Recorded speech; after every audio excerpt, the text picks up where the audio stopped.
चलिए अब हम स्टार्ट करने जा रहे हैं डेथ ऑफ पार्टनर कि बेसिकली अगर पार्टनर की डेथ होती है तो उस केस के अंदर किस तरीके से अकाउंटिंग ट्रीटमेंट किए जाते हैं। एक छोटी सी रिवीजन हम उस पर डिस्कस करने जा रहे हैं। देखिए, डेथ ऑफ पार्टनर के टाइम पर बेसिकली हम जनरली जो हमारा क्वेश्चन आता है उसमें हमें बोला जाता है कि हमें डिजीज्ड पार्टनर्स कैपिटल अकाउंट बनाना है। डिजीज्ड पार्टनर कैपिटल अकाउंट, जिस पार्टनर की डेथ हो गई है उसका हमें कैपिटल अकाउंट बनाना है। जनरली ये हमारे क्वेश्चन में होता है। अब डिजीज्ड पार्टनर कैपिटल अकाउंट जब हम बनाते हैं तो उसके अंदर क्या क्या आइटम्स आती हैं, किन किन बातों का हमें ध्यान रखना होता है, एक एक करके उन्हें डिस्कस करते हैं। सबसे पहले जो भी डिजीज्ड पार्टनर है, जो भी उसकी बैलेंस कैपिटल अपीयर कर रही है वो हम उसके अकाउंट में ट्रांसफर करते हैं बैलेंस बीडी। जो भी कैपिटल अपीयर कर रही है बैलेंस शीट के अंदर, लास्ट बैलेंस शीट के अंदर, वो हम ट्रांसफर करते हैं डिजीज्ड पार्टनर कैपिटल अकाउंट में। क्या है ये? Capital as per last balance sheet. ये क्या होता है capital as per last balance sheet? अगर मैं इसकी बात करूं, सपोज आपने जो बैलेंस शीट बनाई थी लास्ट, वो बनाई थी 31 मार्च 2016 को। ऑन 31 मार्च 2016 आपने बैलेंस शीट बनाई थी और क्वेश्चन में आपको गिवन है कि 3 पार्टनर थे इसमें, ए बी सी। क्वेश्चन में आपको ये गिवन है कि सी डाइड ऑन 30th मई 2016। तो अगर पार्टनर की डेथ 30 मई 2016 को हो गई तो आपने लास्ट बैलेंस शीट 31 मार्च 2016 को बनाई थी, तो जो सी की कैपिटल दिख रही है लास्ट बैलेंस शीट के हिसाब से वो आपने कर दिया बैलेंस बीडी। सबसे पहली चीज। सेकेंड चीज, उसके बाद जो हम कंसिडर करते हैं इसके अंदर, that is share in reserves.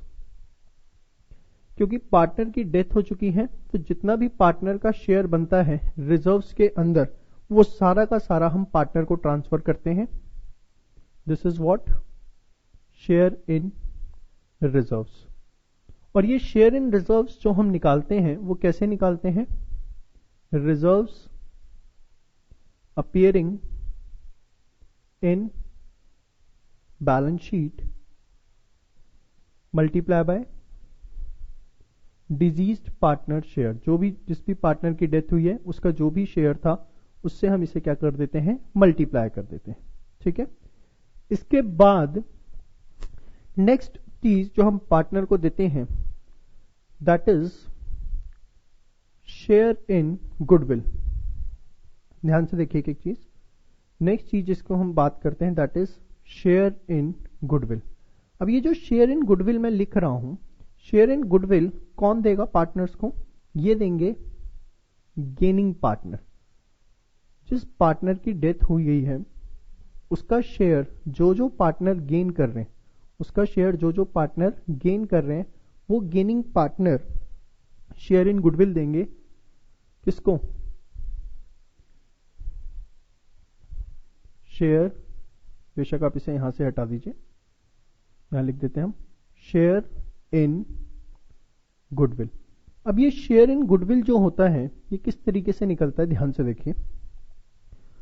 जो भी गुडविल है फर्म की, जो भी गुडविल है फर्म की, उसको हम मल्टीप्लाई करते हैं डिजीज्ड पार्टनर्स शेयर। जो भी गुडविल है फर्म की उसे हम मल्टीप्लाई करते हैं डिजीज्ड पार्टनर शेयर से। गुडविल ऑफ द फर्म निकालने के आपको पता है ब्रॉडली आपके पास 3 मेथड्स होते हैं।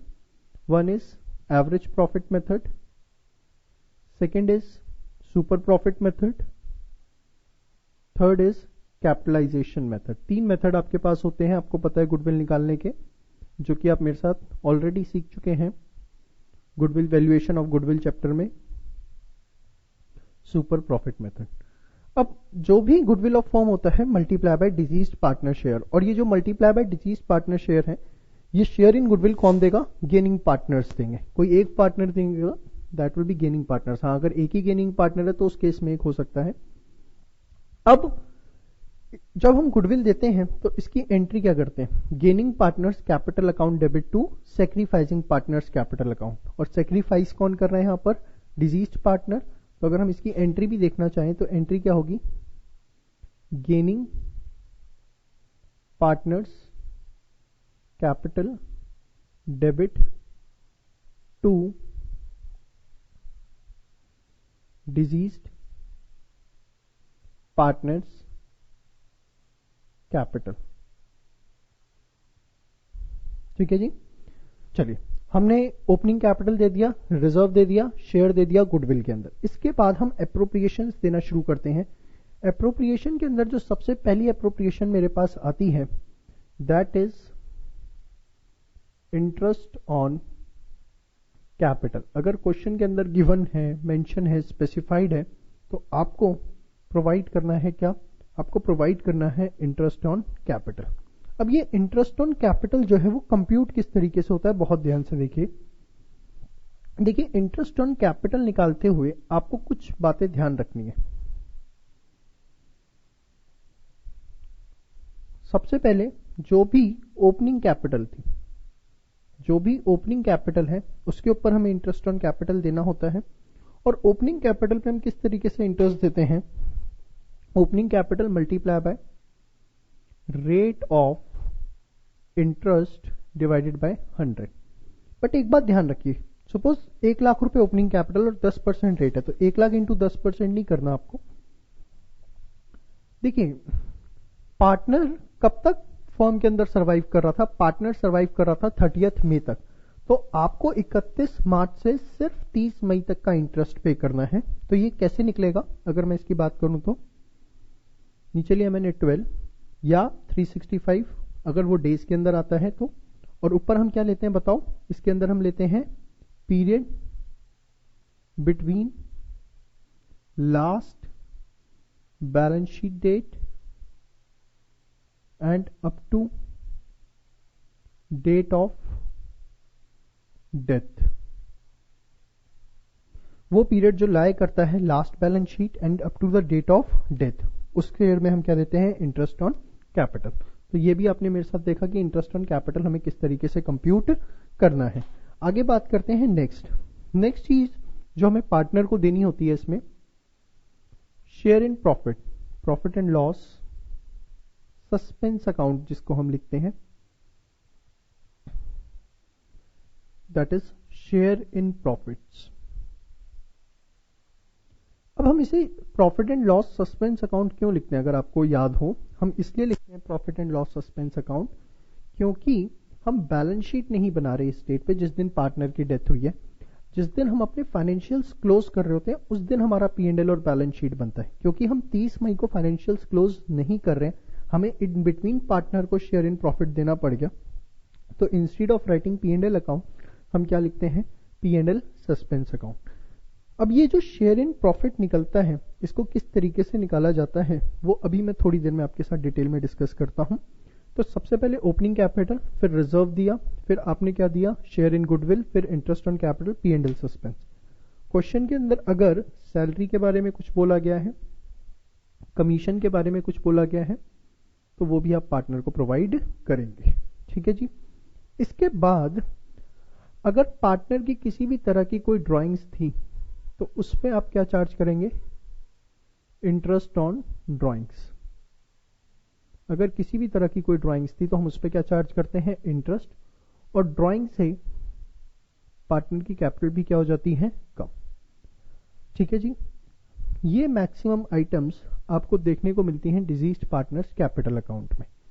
अब यहां पर क्या होता है, वो आपको क्वेश्चन के अंदर कुछ इंफॉर्मेशन देता है कि हमने डिजीज्ड पार्टनर को इतनी पेमेंट कर दी या उतना लोन में ट्रांसफर कर दिया, कुछ भी इंफॉर्मेशन देता है।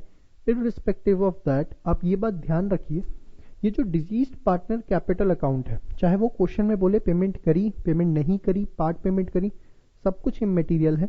ये जो भी डिजीज्ड पार्टनर कैपिटल अकाउंट होता है इसमें उसकी कोई भी एडजस्टमेंट नहीं की जाती, ये एज इट इज हम ट्रांसफर कर देते हैं डिजीज्ड पार्टनर्स एग्जीक्यूटर अकाउंट में। जो भी ये बैलेंस है ये सीधा का सीधा कहाँ ट्रांसफर हो जाएगा, डिजीज्ड पार्टनर्स एग्जीक्यूटर अकाउंट के अंदर। और इसके बाद हम बनाएंगे डिजीज्ड पार्टनर्स एग्जीक्यूटर अकाउंट, जिसके अंदर हम जो एग्जीक्यूटर है उसको पेमेंट करते हैं। इस अकाउंट के अंदर पेमेंट करने की जरूरत बिल्कुल भी नहीं है। चलिए, इससे पहले मैं आगे बढ़ूं, आप पहले से नोट करिए फटाफट।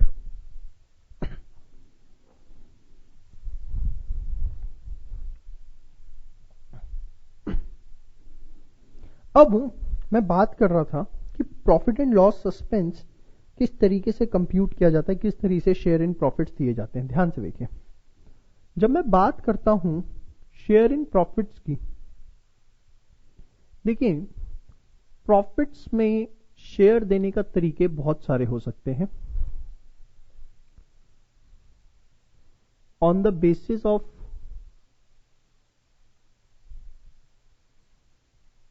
प्रॉफिट्स या on the basis of turnover. अब ये सब क्या है, ध्यान से एक एक चीज आपको देखनी है। सपोज उसने आपको क्वेश्चन में स्पेसिफाई किया diseased partner is entitled for share in profits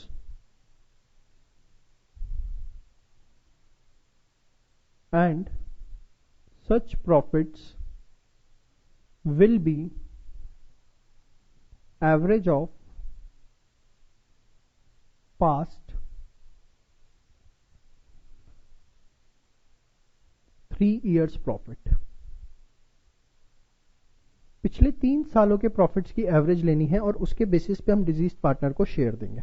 तो देखिए, इसके अंदर सबसे पहले आप क्या करेंगे हैं, कंप्यूट एवरेज प्रॉफिट। सबसे पहले आपको क्या निकालना है, एवरेज प्रॉफिट।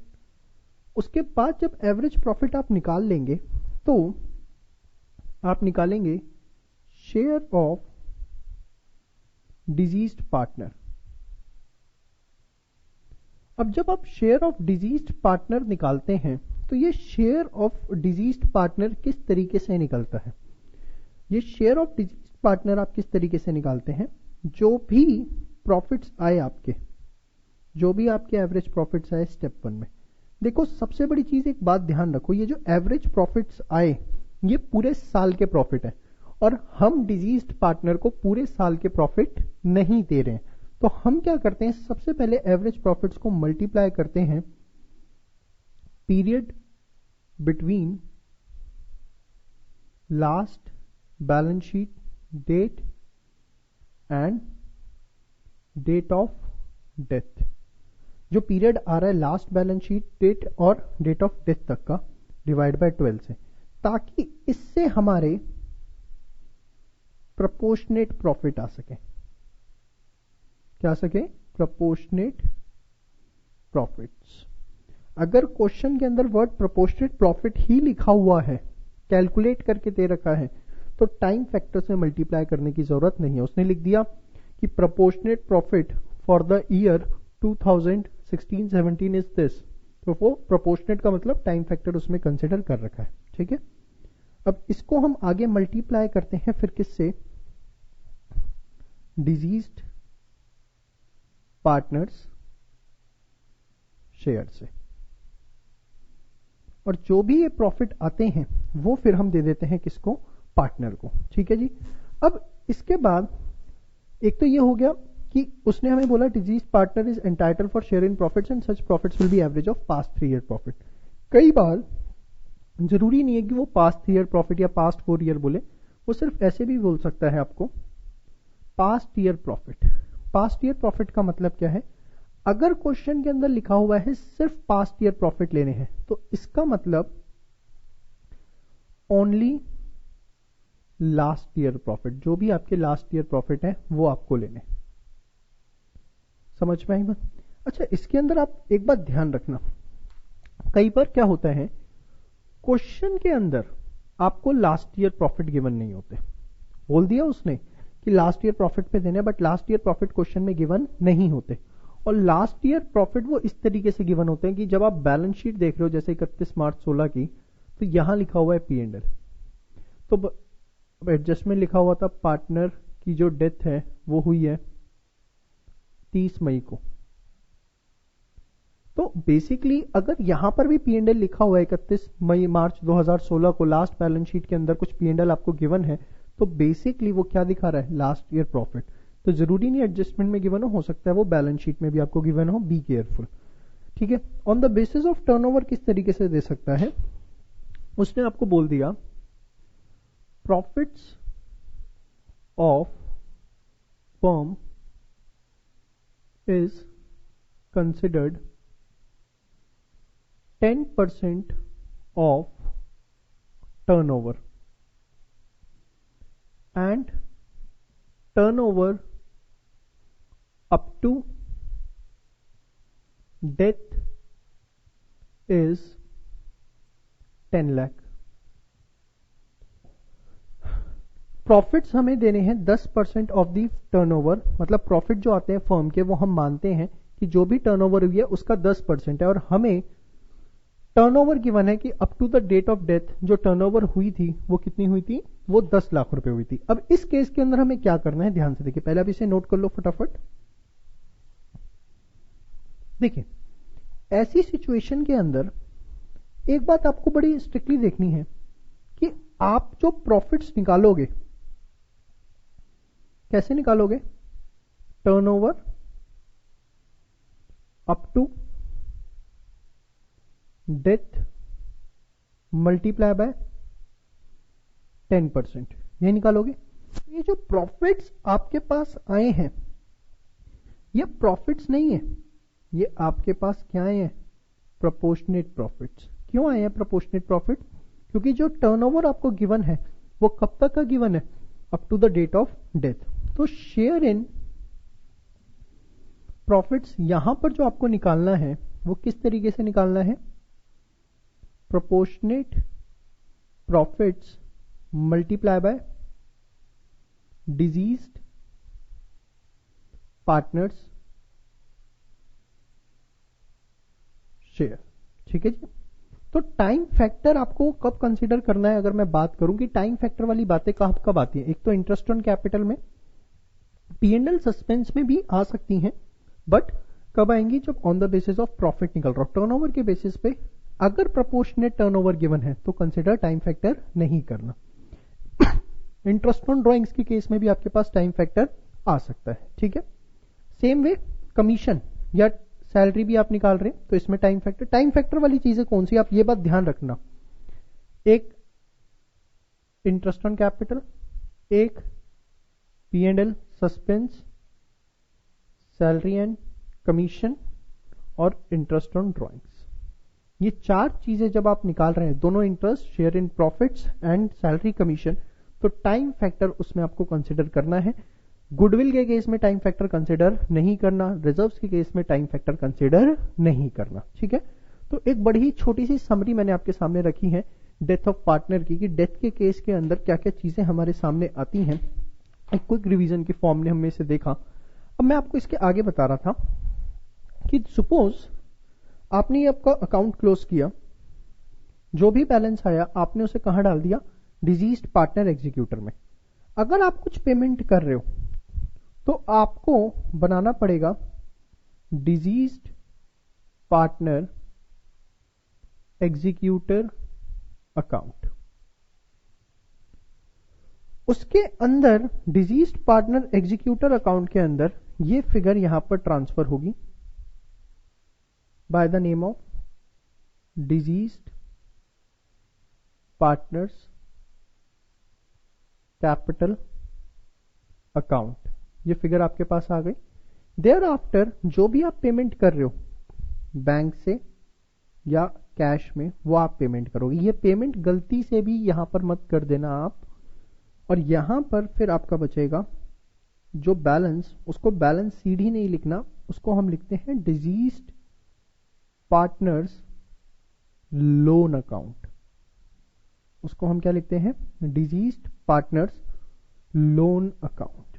ठीक है जी, बैलेंस सीडी नहीं लिखना कहीं पर भी। जो भी पैसा आया वो पार्टनर के एग्जीक्यूटर अकाउंट में, जो भी पेमेंट आपने करनी है एग्जीक्यूटर को करिए, और जो बाकी बच गया that will be termed as deceased partners loan account. फिर ये लोन अकाउंट की जो डिस्कशन है कि किस तरीके से लोन अकाउंट बनता है, ये बड़ी शॉर्टली मैं आपको नेक्स्ट वीडियो के अंदर रिवाइज करवाऊंगा।